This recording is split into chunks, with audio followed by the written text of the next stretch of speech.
G'day, guys. Welcome back to the Syndicate Podcast. My name's Mark. I'm pretty sure this is Britsburgh. Owen, how's it going, mate? What is happening? What is happening in the world of the Pittsburgh Steelers? But before we answer that question, how are you doing? I'm good, man. I'm good. Surviving. Yeah, Only way to be. is it nice and sunny out there? It was a sunny day today in ye Nah, old motherland. no, in the motherland. What, the one you got deported from? No, it's, Yep. it's not. No, it was overcast as usual, and it's now pitch black outside. I often think not often. Before I start thinking, I wonder because I don't often think about this. I wonder though, Mm. if I was back in the day, during the times like when I had to get shipped over, if I was like a criminal or whatnot, I wonder what I'll be doing if I was running around England or like what London or I don't know what other cities there are.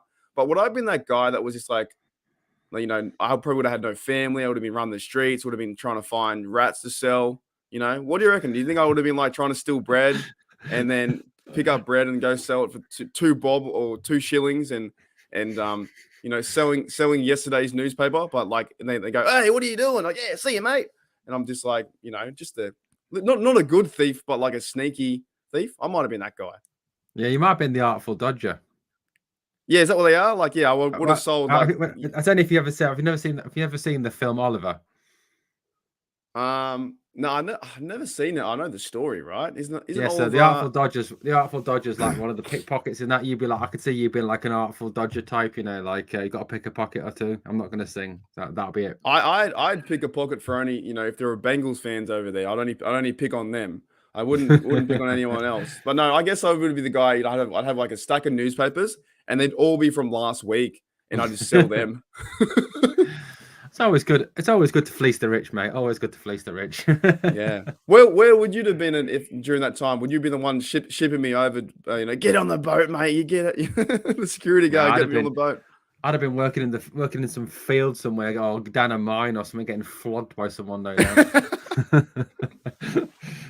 Yeah, well, mate, my family ain't rich. No way. Well, you know what? I guess we're kind of lucky in this day and age where we can have a podcast and we can talk football and have a bit of a joke because it would have been some interesting times back then. Because I definitely would have been running around town trying to make a shilling or two or whatever. But before we lose all the audience, we have Michael O'Malley, we have Roll Call, we have Daredevil, we have Pittsburgh Steelers Syndicate. That's us, right? We have Jamie. What's happening? You think in the Steelers news so far? I was like, I wanted to start this podcast. I'm like, we've talked a lot. Like honestly, we have talked so much about everything in the last whatever's going on, but we're getting so close to the actual game where it's like, okay, we can talk the O-line, we can talk this, we can talk that. But are you excited for week 1 coming up?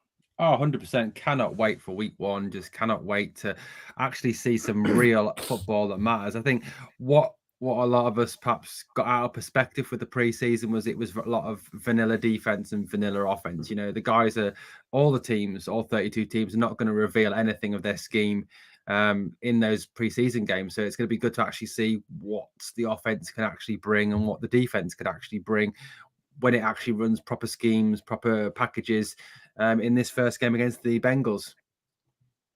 Do you expect us to come out the gate flying, or do you think we're going to be like a bit like how we've played in the past, where it takes a few quarters to warm up?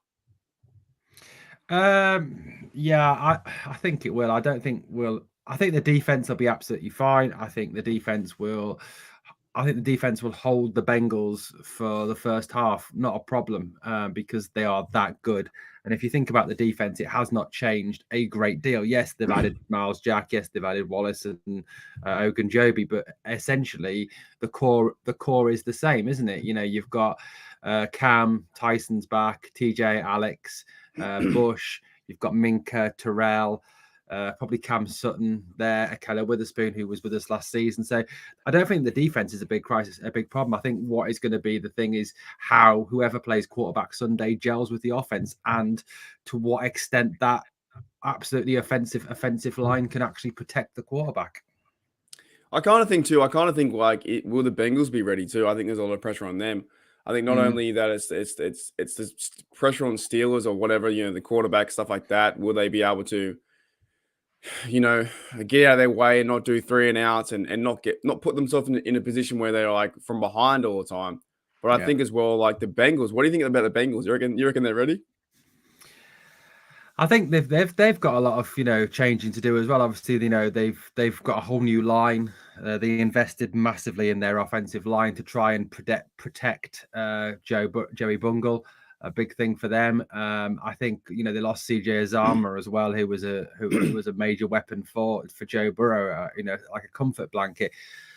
But I think the thing about the Bengals is the fact that Joe Burrow's got that relationship with Boyd, with Higgins, with Jamar Chase, and with Mixon as well. So Joe Shiesty. Can we pick on Joe Shiesty for a little bit? Like, yes, he's a good player, but he is one of the most egotistical players I think I've seen in a long time. Oh yeah, he's such a wannabe.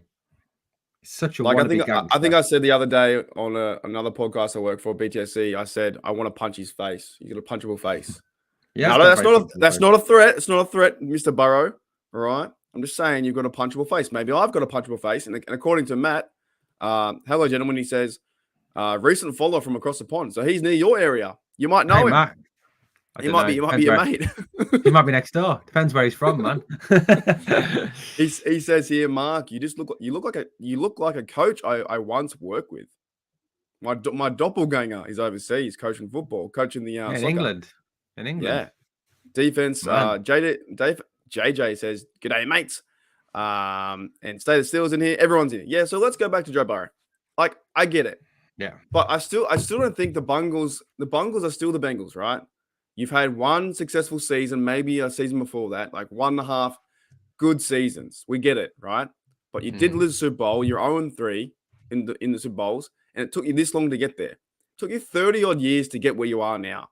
I don't think you have to, put a crown on their head and say they're the best in the AFC North, nor should we fear them. I think they're a good football team. Yes, they have so many components to that where they are a good football team. A young defense. I still like my guy Mike Hilton over there, right? Joe Burrow, and he's got all the weapons. Sure.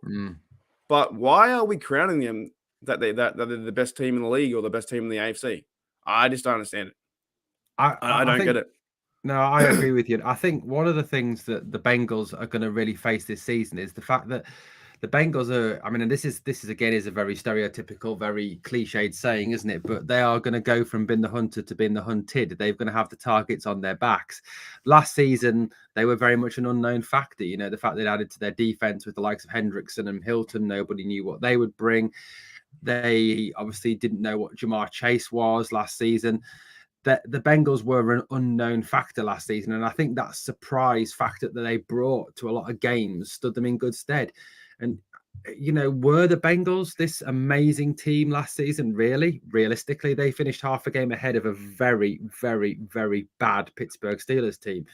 And I think, personally, I mean, okay, you can say it's because I'm a Steelers fan I'm saying this, but I'm trying to put like a non-biased NFL head on here. They were exceptionally lucky. They had a lot fall their way in the playoffs. Titans They did. They 9 did. times.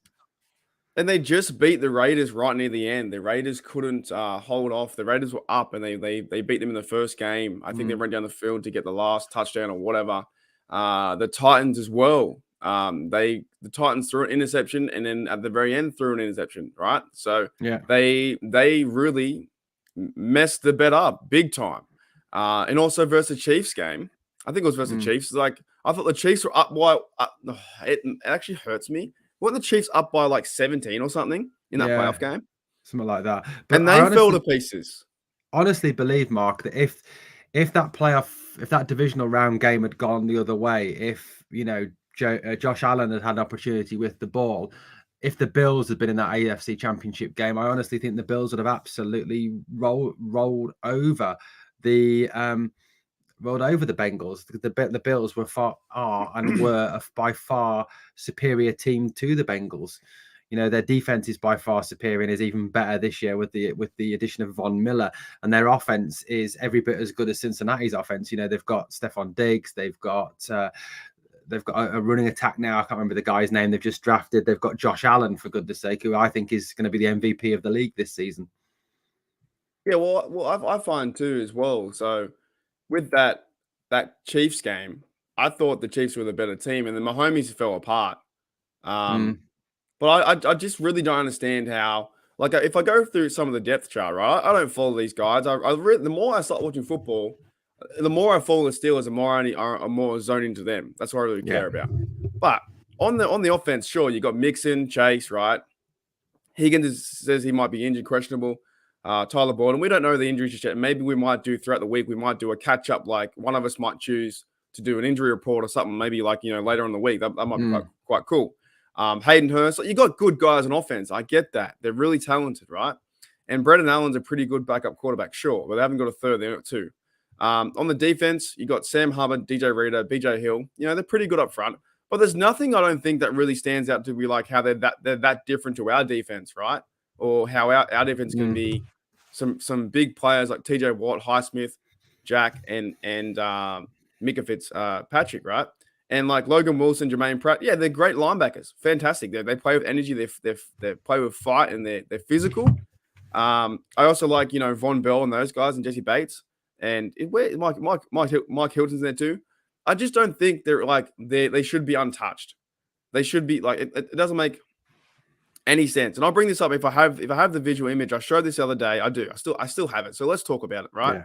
I showed this the other day on my Steel Nation Australia. And what are your thoughts on this, man? Game preview picks already. So 10 NFL analysts have already picked. They've already picked. I really, really cannot wait until the Steelers smash them or win by 3. Mark, I'm going to be absolutely 100% honest with you. I absolutely love this graphic. I love these predictions. I love it. I think it's amazing. It's the best thing ever because you know why? This is exactly what happened against the Bills week 1 last season. And every time so-called NFL insider experts did this, where all 10 of them there predicted the Steelers would lose, the Steelers won. And that's just facts, man. And that's why I love this. I'd be more worried if it was half and half, or if the Steelers. How are they? Okay, I got to say something. I just figured out. How are the Bengals? Are the Bengals really going to score over 25 points on us every single time? There's only 2 times they're scoring less than 25. This defense is better. Defense is much better, right? I mean, so you got look at those names, mate. I mean, the only name there that I would recognize and respect is Daniel Jeremiah, because he's an ex-NFL scout and someone who's worked with NFL franchises. So I do respect him. I mean, I don't even know who the other guys are. Who are they? Are they blokes who work in the office? I went through this on my show. The top one, I have no idea. I have no idea who. Gordon, Edom, Patra, Sellers, Shook, no idea. I don't watch it anymore. I don't. Maurice Jones-Drew, I kind of respect because he was a good runner with, the Jags. But he has, that's probably the best score I think may happen. 23-13, we can't score an offense, and the Bengals just score enough to win, right? All the other ones are high scoring, 29, 34, 31. I don't think the Bengals are scoring that high points on this defense. And if you go down the line, I think Jeremiah and Adam Rank is up there. But I think Maurice Jones-Drew is one of the best ones there. I wanted to bring that up because you're right. It's same as last year. And we have a better team. Yes, the O-line is a problem. There is certain problem, but you can get better. Najee's going to play harder, though. So I don't know how you can crown them that they've already won. But what a situation where we're versing the Bengals at 1 p.m. They've already won. Around the whole world in NFL media, they've won. So what do we have to lose? We have nothing to lose. But this was the same last year, wasn't it, Mark? Against that first game against the Bills, and it was, oh no way can the aging Ben Roethlisberger outgun Josh Allen. No way can the Steelers shut Josh Allen down. No way can the Steelers score on that defense. And what did we do? We scored on their defense. We blocked a punt. And in my opinion, Ben Roethlisberger outplayed Josh Allen. So it's the same. It's the same again, isn't it? There's this Steelers team have got no chance. And I think all summer long there's been virtually every NFL pundit has written off the Pittsburgh Steelers. It has been a bunch of no-hopers. They're going to tank this year. They're going to lose this year. The only 2 NFL pundits that I've seen have any faith whatsoever in the Pittsburgh Steelers this year, and have actually said that they feel that the other pundits are very wrong to write off the Steelers. Kyle Brandt, who is a big Bills fan and works on Good Morning Football, and Rich Eisen. Yeah, that's true. Well, actually, who's the other guy? Coward. He's changed. he went from hating. Cow Pat. You mean Cow Pat? He went from he went from hating him for like forever, and now he's like, hey. He's like he figured out that the stocks are rising, so he's like he's gonna jump back on the bandwagon. He's like, I actually like these guys. I like these guys. He's got a weird show, man. I think I was listening to, I think it was Pat McAfee or someone, and they were talking about how why does he have him on a pedestal, Colin Hurd, right, with a golden microphone, and every single guest is sitting below him. Isn't that amazing? Like he must be doing that on purpose. Like he's up there in his big chair, and he's like, and welcome back to, almost like, dude, get over yourself, man. Me and you are going to be there in 5 years' time. We'll be fine. All you got is just the money behind you, right? We have just as good a takes as you do, Cowan Hurd. I really can't stand that guy. I just think he's so full of himself. I don't mind Rich though. I think Rich can be quite entertaining. Yeah, I think he's kind of cool. I think he's all right. But you're right though. Everyone's we've got 7 days away. This time next week, it will be either the Steelers 1-0 or the Steelers 0-1, and pretty much everyone's saying we're going to lose. And okay, to help their argument or help their narrative, why would be the reason we're losing? What would be the reason that we do lose? Offensive line, end of story. That's it. The offensive line lets us down, because at the end of the day, the quarterback cannot, run the offense, cannot get. No, the receivers have got to have time to get downfield. They've got to get time for separation. That is only provided by the quarterback giving the receivers time to do that. So that will rely, obviously, I think, on whoever starts at quarterback rolling out or extending the play. And it's also going to rely, because the Canada system does rely heavily on establishing the run. Now, that's the other issue. Can this line establish the run? And I agree 100% with what Dejan Kovacevic was saying the other day, this is the one group that could actually destroy the Steelers season. This season is the offensive line, because they are looking inept at this moment in time. Yeah, they are. And I saw a few comments on Twitter, and it's just as simple. You don't need to be a coach, but you need to do better, right? You can go into all the ins and outs, how you need technique wise, how you need to work better with the brother next to you. But at the end of the day, you just need to do better. And what they're doing is not better. They're getting beat. Daniel's getting beat. Green getting beat. Who's the other fella? Dan Moore's getting beat, and they're just not cohesive, and they're not holding up enough time. At the end of the day, football comes down to be really simple, isn't it? You give your quarterback enough time to find an open receiver, push the other guy away, and you score points. Or you get Najee some running lanes, and you use Derek Watt, and he's not going to be, we're not going to talk about Derek Watt. No. We wasted too much time last week. I've seen shopping trolleys, or let's Americanize it, shopping carts put up more resistance than Kendrick Green. That's how bad Green is. He really is pretty shocking. Well, once you get those locks in, the locks on the wheels, if it starts locking the wheels, they're really hard to move. And if you move them outside, we have our ones in Australia. If you move they've got a sensor on them, right? Yeah. And the minute they go outside the sensor, they stop. Yeah. Perhaps you should put a shopping cart in at left guard. It might do better than Green and Dotson. Are you allowed to put, objects instead of people? Is that allowed? Let's build a fucking wall. Build a wall. Oh man, that'd be funny if we could do that. So like, if you put like a cart there or a bin. Look, I know. I'm saying like, okay, if Green's playing really bad, then definitely we have to start using what? We need to start using Dotson there, right? Yeah. So overall, if we can use Dotson at guard, and then it's going to be, so the line's going to be set, isn't it? We're going to use Dotson. We're going to use Dan Moore, Cole, and those guys are already set. I think you talked about the other day. Like they're not going to change, are they? No, and they announced the other day that they're not going to make any further additions to this line, and this is the line they're going to go in with. So, Pat Mayer has got to have the most unbelievable week possible with these guys, with the obviously assistance of the assistant offensive line coach, Isaac Williams, but they've got to make a huge step forward this week. But I think, as a number of pundits have said, and, I think it was mentioned on Behind the Steel Curtain by Jeff Hartman as well, this has been coming because the last time the Steelers spent a first-round draft pick on a offensive lineman was in 2012 on David DeCastro. That was the last time they spent a top-round pick. That's over 10 years since the top-round draft pick was spent on that. Then I think it was 2011, it was Marcus Gilbert, and 2010 it was Marquise Pouncey. That was the last time we actually spent any sort of draft capital in a series of years on our offensive line. If you look at the line now, there is the only person who's a high round draft pick is James Daniels. He was a second round pick, but that was by the Bears. The most experienced senior player on the line is Mason Cole, 26 years old, and he was a third round draft pick by the Arizona Cardinals. There is really no age and no high round draft capital on that line whatsoever. And that's always going to be an issue. You reap what you sow. And if you don't go out and stock your lineup with top round draft picks or free agents who are top rounders, you're not going to have a decent offensive line. That's just a fact in this league. Sorry, my bad, guys. We had a super chat here. I didn't even know that came up. That must be a new graphic because cheers, Matt, for the $1. We appreciate that. Type in a question if you like. I must appreciate. You know what I'm saying? That graphic has changed, has it not? I think he gave it as a donation rather than a super chat. He said he had said something like, if I can find it, hang on. He said, "Oh yeah, small donation will give more when the divorce is finalized." And I think I wrote, right. I think I wrote back to him, "I feel your pain, Matt."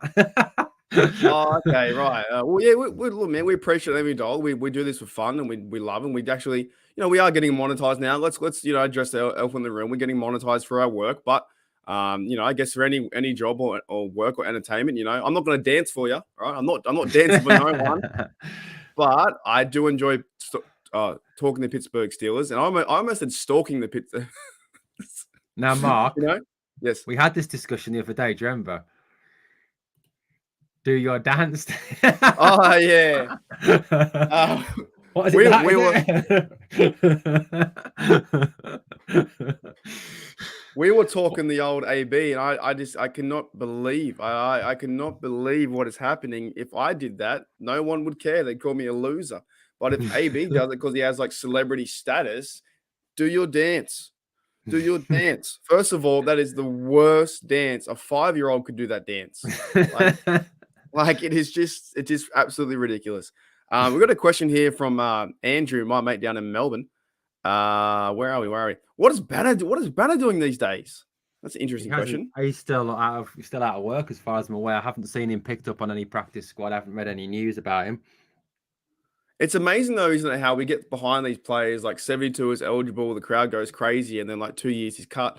It's just how it works. It's so one day you're here, the next day you're not, and he's not even on a practice squad, right? No, he's a free agent still. He's still a free agent. He hasn't been picked up by anybody. And there's got to be a reason why that he's not. If he's a big dude, I thought he would be playing somewhere. I mean, he was a 4th round pick in 2017. He's only played 30 games, and I think it's obviously his injury history is something that's holding him back. The fact that he just cannot stay healthy, and I think a lot of teams are not prepared to risk anything on him, or even a practice squad spot on him, because he's constantly injured. All right, so let's talk more about this game, because obviously that's the most exciting part. We talked off season about what the players are doing, but what are you excited about this game coming up? We're 1 week away from football. Are you excited for the Bills versus Rams? You don't care, or are you just excited for Steelers football? Yeah, I'm just excited for the Steelers game. The Bills-Rams game, I think the Bills will beat the Rams. But I'm excited for that's the game I can't wait to watch, is the Steelers game on Sunday. Just cannot wait to sit down and I'll be live streaming it, obviously, and to talk Steelers. That's the thing. It's just like, it seems like there's been it's ages since there was a Steelers game onto a proper Steelers game, shall we say, on to watch. I know there was the 3 preseason games, but a proper Steelers game to watch, Mark. Yeah, so Owen will be live streaming on Britsburgh, Owen on his channel on his YouTube. Because we won't be doing the live stream. We're not doing any live stream games on Steelers Syndicate here, but on our own personal channels we are. So Britsburgh, Owen will be doing a live stream over there, but it's his, what time is it for you? 6 o'clock in the evenings. It's not too bad. I might be live streaming on my Steelers Nation Australia, but it's my 3 a.m. So I don't know yet. Hit White. Why's in the chat? Why's in the chat? I might have a guest on mine as well. So just a hands up. Yeah. Who'd you have the other day on your Britsburgh Owen? I forgot her name already. Mackenzie Miller. Yeah, she was awesome, man. If you guys checked out Britsburgh Owen channel too the other day, she was cool. She was quite knowledgeable, man. We'll have to try and get her on the Syndicate podcast. Oh, she's going to come on. I spoke to her today, actually. She's been very busy today with work, but no, I spoke to her today, spoke to her this morning, and she said she's all up for coming on the Syndicate podcast at some time. So yeah. Yeah, it'd be good to get her knowledge too on the game. Look, I'll be honest too. It's good to see a female perspective, right? Yeah. If you go into pretty much any analytics with like YouTube and stuff, my analytics for YouTube and the audience is I think 92% men. And shout out to the 8% females out there. You know what I'm saying? But like, no, I'm only joking. But it's good to hear. It's good to hear their perspective as well on the game. And she's awesome. Like she has some really good knowledge about football. Yeah. So if we could help us break down the game, but that'd be so much fun. Like to figure that out. Yeah, definitely. Yeah, and 100%. You know, the more you can get that cross-gender involvement in the game, the better. You know, widen the appeal of the NFL. And that's the main thing, I think. To build big time. I think some of the most passionate fans I know are ladies. Like I'm telling you. You know, but if you look as well at the NFL media, and you look at the Pittsburgh media as well, some of the best contributors to are females. You know, you've got Kay Adams, Jamie Erdahl, MJ Acosta on NFL Network, Jenna Harner, Pittsburgh media. What's the one? The one whose name I can never say. Aditi Kinkabwala. Yep. Obviously, Brooke Pryor. There's a lot of females. They are. I reckon a lot of these ladies work harder than some of the men in the media. I'm just saying. 100%. They have some of them have a better take. Kay Adams is fantastic. She's one of the reasons I watch is NFL Morning, or she used to be on there, right? Yeah. She has a much better now. Yeah, much better. Is it Peter Schrager or whoever his name is? Schrager? Yeah, Pete Schrager. Yeah, not a fan, right? But like some of these people, they work hard. So yeah, it's good to see the game getting a mix of genders on either side, because it's football at the end of the day. It's family, it's community, it's culture, and that's why we're here on this too. So we love it. So yeah, it'd be cool to get her on in the next few weeks or whatever we can. But back to the game. So yeah, I'm excited, Owen, man. I just want to see someone run over someone. You know what I'm saying? But here's a question for you: do you ever get nervous about the first game? Oh yeah, 100%. There's a lot of anticipation, isn't there? Yeah, and it could all go hideously wrong, and then you sat watching a game like the Bengals away game last season, where you're just like, oh god, no. So yeah, 100%. Just really excited but nervous for the start of the season, because we could easily be 0-1, or we could be 1-0 and laughing about it, and then if we go 0-1, we've got to listen to all the Bungles rubbish for weeks and weeks and weeks until we play them again, which is not going to be great, is it? So. If we go 1-0, it's going to be it's like we won the Super Bowl, but we're going to be like, we're going to be really happy, and then I legit am just going to be yelling at Bengals fans everywhere. And when that graphic, right, that I brought up before, if I still have it, I don't know where I put it. Yeah, this one, that's going to make a lot of sense, and it'd be like, you're all losers, all right? You have no idea, okay? But if we go 0-1, then that's hard as well, because it's the I told you so. We know the Steelers suck, blah blah blah. I find it funny though with this game like this. And actually might. Well, no, we'll keep. I like this comment, but in our Thursday show, we'll do score predictions on Thursday. Yeah, that's what we'll do. Yeah, one. Yeah. So, but I find it funny. Like you're so anticipated on the 7 days coming up, and I'll wake up at 3 a.m. and then the minute it turns on, I'll be like, I'm so excited to see my team, and then you go into instant. Oh no. Yeah. You're like, oh no, my heart. And you get the whole, oh, come on. It's just like, and you have 60 minutes of one team's going to be 1-0, and you want to enjoy the football too, but you want to see your team win. So you just want to be like, look, can we have a 10-point lead or a 20-point lead and just enjoy? And then they come back. It's just like, oh man. Mark, this is the Pittsburgh Steelers. We don't blow teams out. We love to give fans heart attacks. That's the way it works. Well, that's another question. Let's go dive into this a little bit. Do the Pittsburgh Steelers play differently now without Ben? Because Ben was always the first 2 quarters, nothing really happened. And then third quarter, fourth quarter, we came back to try and win or tie the game, which was our season last year. We couldn't get started. And next minute, it was like, well, Big Ben, go save us. And he tried his best. And then sometimes he won, sometimes he failed. Do the Steelers hold leads? Do they put pressure? Oh yeah, I don't think they're gonna. I don't think they can play that way this season, just because we don't have Ben, and there was that faith, always that faith there, that no matter what the score was, no matter how bad it may seem in the fourth quarter, that Ben would at least ride us to somewhere within a chance of actually winning the game. That was Ben's way. I think it's got to be a more consistent approach. I think it's got to be a 4-quarter game rather than a 1-quarter game, which some of the games last season turned into for the Steelers. And I just don't see Trubisky or Pickett being that type of player that is going to, I know Kenny. I love Kenny Pickett. I think he's great, and I've got faith, in Mitch as well. But I don't think they have that unending faith of the rest of the team that Ben had. That they just knew that the moment Ben walked onto the field in the fourth quarter, anything was doable and anything was possible, because this guy is one of the greatest quarterbacks ever to play the game of. Let's get this right. He was one of the greatest quarterbacks ever to play the game. I've even heard a take by someone that just based on pure raw talent alone, he's better than Brady, and I would agree with that. On raw talent, he is. And sorry. Brady, yeah. Okay, all right. Let's get into it. I want to ask you a few questions. What about, are we winning the AFC North? Heart says yes. Head says no. Alrighty. Are we the Pittsburgh Steelers making the playoffs? Yes. Is that with Trubisky or Pickett? Pickett. All right. What week does Pickett come in? What week does he come in, or what week would I like him to come in? Both. Let's explore both answers. Okay, so what week will he come in? I think after the bye. That's when they're likely to change quarterback if he doesn't start the season, because you've got to have that transition process between time for the offense to change over. When would I like to see him come in? Week 1. Right. And I know people out there are going to say you can't with that offensive line. Why? Do you know what? Go back and watch the preseason games. Which quarterback of the 3 quarterbacks looked coolest, calmest, collected, and actually made the line look better? You know what's kind of crazy? When did we find out about the QB? Because Tomlin has been, I think on the other day I saw an article saying he's kind of annoyed of being asked all the time, but it's in our favor right now. The Bengals don't know who we're going to start. Yeah, that's it. So maybe he won't tell us until maybe next 3 days or whatever. Yeah. And it's almost like having Kenny Pickett's a new shiny car. It's performing better. Why not just drive that car? You can't put the car in the garage forever.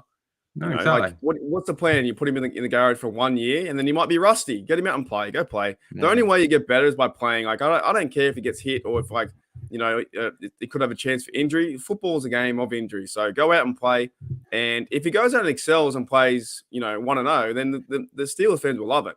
Now, I do think Trubisky starts, but because I think it's the Steelers will do. But I wouldn't mind seeing, honestly, Joe Burrow versus Kenny Pickett in week 1.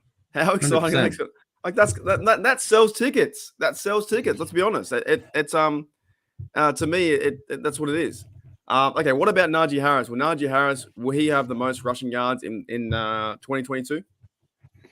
What, in terms of what, in the NFL or just in the NFL? Yeah, is he going to go off? I think he'll have a better. I think if he is fit, if he's 100% fit, and I do have a concern there over his fitness going into week 1. This Liz Frank injury, sprain, does not just go away. It is not an injury that just disappears like that. So I don't think he is 100% fit. Do I think he'll get more yards than last year? Yes, he will. Do I think he'll be the best running back in the NFL? No, I don't. I think Jonathan Taylor will rush for over 2,000 yards this year for the Colts. That guy is just an animal. Absolute animal. 2,000? Yeah, was it 1,800 he did last year? Wow, yeah, that's and he's crazy. got a better, and he's playing with a better quarterback this year. So, I mean, he had Carson Wentz to hold him back last year. Yeah, he's next to no one. Alrighty. Who? Mark, I was going to say, I mean, looking at the preseason, Mark, and you go into that week 1. In your opinion, was Trubisky substantially better than Pickett? No, Pickett's a guy. Pickett's a guy that we cheered for. The home field advantage. People love him, and he's playing better. He had a better preseason. Like, you have to play the guy. Like, something tells me he might be playing. I don't know. Something tells me this. I don't know. I think why? What, you're going to hurt Trubisky's feelings? No, you're not going to hurt his feelings. It's football. he still gets paid millions of dollars to stay on the sideline and hold a clipboard. Not gonna hurt his feelings. If it's whatever's but what is best for the team right now? What's best for the team? Pickett. Like in your opinion, what's best? Is it to go with a young guy who's got the arm, who's the same 1 year difference? What, he's 25 and Trubisky's 26 or whatever, you know, pro ready or not. That's like, you got to go with the guy who's hot. And right now, we didn't know at the start before preseason, we didn't know. But now with preseason being done and the training camps and the connections he's building with all these receivers, I would say you start Pickett. Yeah, that's 100%. You've got to start. You've got to start Pickett. I mean, he's more cool. He's more calm. He looks so much better under pressure. The line actually looks average with Pickett back there. You know, it doesn't look terrible like it did with Trubisky back there. And at no point have you ever seen Pickett look out of his depth at all.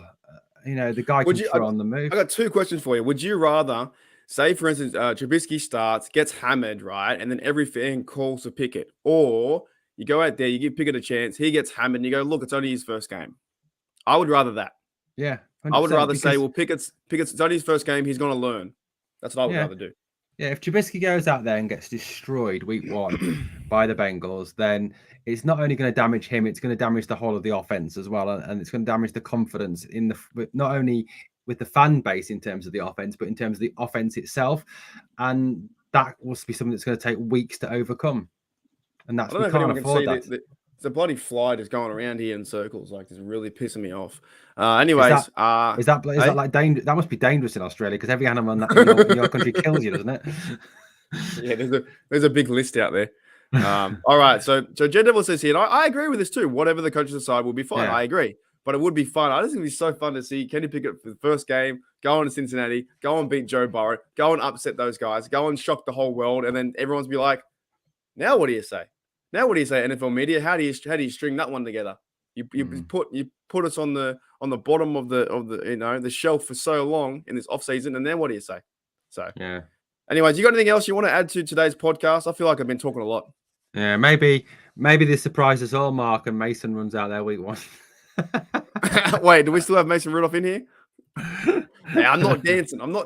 All right. Do you dance, Davo? Do you dance? Yeah.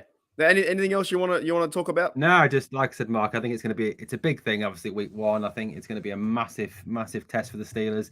The defense, I think I have no worries with. The offense is my big concern in terms of the line, and I really hope that Tomlin shows a bit of courage, just do something different. Throw Pickett in there and let him play.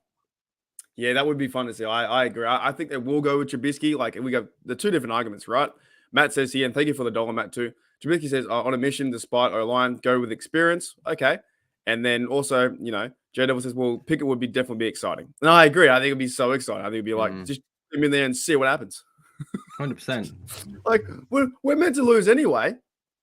Every analyst is like, you're going to lose the game. Every Bengals fan has already got 1-0 on us, and they think they're the world champs, but they lost 0-3. So I just think there's no real overall pressure for the Steelers because we're meant to lose. Go out there, have fun, get after the quarterback, put some pressure on Joe Burrow, and if we can run the ball effectively and make it a game, it might come down to a field goal near the end. Yeah. All right. But with that being said, we might call it a day today. We are doing another, I guess we'll do a preview show talking about the Bengals, on Thursday, which is my Friday. So that's going to be awesome. Look out for that. And we might try and organize too. I don't know when do you know when the injury reports come out? I think it pretty much goes daily as of the first training, whenever the first training session is, whether it's Monday, whether they get Monday off and they start Tuesday, or how it works. I can't remember from last season. Yeah. I think they get Monday off and they start Tuesday. So as of Tuesday night, injury reports will start to come out. Yeah, we might, you know, we probably can't do them all, but depending how, I think we'll focus on key ones. Like, do you think Calvin Austin's going to play? No, he's on the injured reserve. He's out, isn't he? He's there 4 weeks before he can return. Okay, right. Yeah. So, and Reginald says here, score predictions. No, we'll do them next week. We'll do them, next week. We'll do them on Thursday night when we go live. We'll do score predictions and we might cover a few things because things are starting to amp up now and we'll get more of a bit of a feel of what to do in certain situations. Of course, we'll be doing the post game Like I said, if I stream the game, I don't know it because it's 3 a.m. I want to. I really do. I want to have fun and watch it. But we'll be doing the post game here on the Syndicate as well. Owen will be up. It'll be my 6 a.m. So yeah, we have a fun week, Owen. We have a fun definitely. week. It's definitely gonna be a big week, wait. man. All right. Thank you everyone for checking out Pittsburgh Steelers Syndicate and the Steelers Syndicate podcast. And thank you also for, your support too. Thank you for checking us out. And the subs are just going crazy. The views are insane right now. I don't know why you're listening to an Australian and UK about Steelers because we don't know what we're talking about. That's well. So we keep getting told.